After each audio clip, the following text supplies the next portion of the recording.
To our top story now, the news that the controversial pension reform bill has been adopted by the French Parliament. That's after the government survived 2 votes of no confidence yesterday. We can cross over to our press reviewer, Leo McGuinn, who joins me in the studio. Leo, what have the French papers been saying about all of this? Yeah, as you say, Alison, this news obviously dominating the French press this morning, the news that pension reform will be pushed through, raising the retirement age from 62 to 64. And it is, of course, all over the front of the French newspapers. This is L'Humanité, who say intenable, untenable. They say that the government just can't go on like this. They have Prime Minister Elisabeth Borne on the front page there. Of course, they survived that confidence vote yesterday, but only just by 9 votes. And they say that while they did survive that vote, Elisabeth Borne and her ministers, their positions are more fragile than ever. If we go across to Le Figaro, the more right-leaning Le Figaro, they ask the question, what can Emmanuel Macron do about this? They say he's already consulted several high-profile figures to ask them what he can do next. How can he find a solution to this crisis and save his mandate? If we look at Le Monde, which is France's most circulated paper, they focus instead on the tension in the week ahead, this tension that is only going to ratchet up. Of course, this comes after numerous protests in France, in Paris last night. Even over 100 people were arrested protesting these reforms that have been pushed through without a vote. There's a new day of national strikes planned for Thursday, and these protests are not going to stop anytime soon.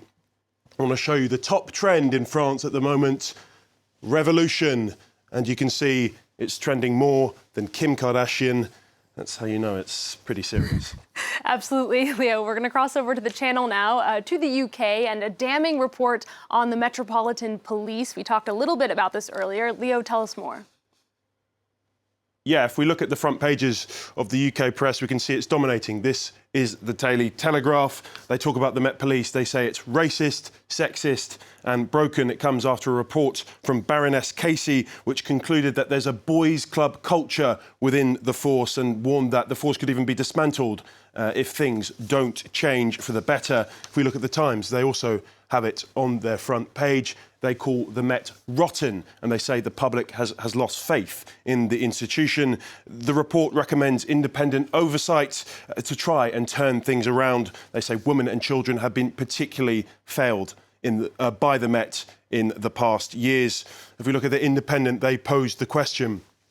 They say, how many more killers and rapists are in the ranks of the Met? They're, of course, referring to the murder of Sarah Everard. She was abducted and killed by an active police officer on her way home last year. And the Independent say how many more of those police officers are in those ranks. And the report said there's no way from preventing things like these to happen in the future unless things change. If we look at The Guardian, they delve a bit more into it. They have an analysis piece in it. They say that the problem, yes, the Met is based in London, but the problem is the country as a whole. And they said there's no immediate fix.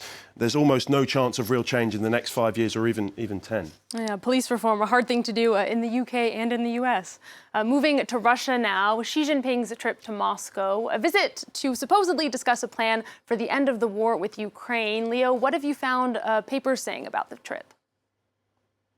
Yeah, so this piece in the Financial Times looks at the wider implications of the visit. Of course, there's those talks of peace, but they're obscuring what is really a tightening of bond between the two countries, between Russia and China. According to this opinion piece, Xi is very unlikely to either be willing or able to broker any sort of peace negotiation to end the war. The Chinese president is trying to promote himself as a peacemaker, but with his country interested in trade and prosperity, while also presenting America as a warmonger. If we look at Politico, they focus on what they call a bromance between the two best men. They say Xi Jinping is still Vladimir Putin's best friend, politically at least. Talk of how they bonded over vodka and sandwiches a decade ago. And this latest trip just tightens their relationship.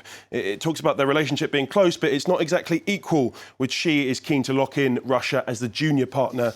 And if we look at a couple of cartoons, they reflect that exactly. We see this from Portuguese cartoonist Vasco Gargalo. You can see Putin there in the palm of Xi's hand.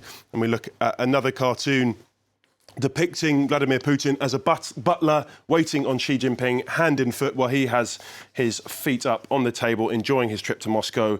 The visit lasts until tomorrow and we're unlikely to find any real details about the trip, both countries trying to keep their cards very close to their chest. Yeah, I love all those cartoons playing on Vladimir Putin's very long negotiating table. We're going to change gears completely now, Leo. An unlikely TikTok star has gotten himself into trouble with the law.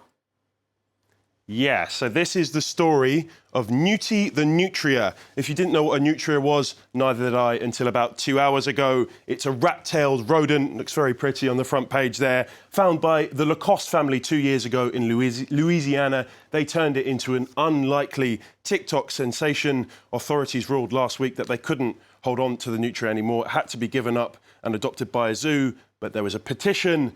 Almost 20,000 people signed it. They'll now be able to apply for a permit and continue to make TikTok videos. TikTok videos such as this one, if I can show you. There it is. There's a nutria in the back garden, living its best life. Seems like a pretty good life. And the good news is, Alison, we're going to keep on being able to watch those videos for the time being. Yeah, and he'll hopefully have a happy new life in the zoo. He is very cute. Leo, thank you so much.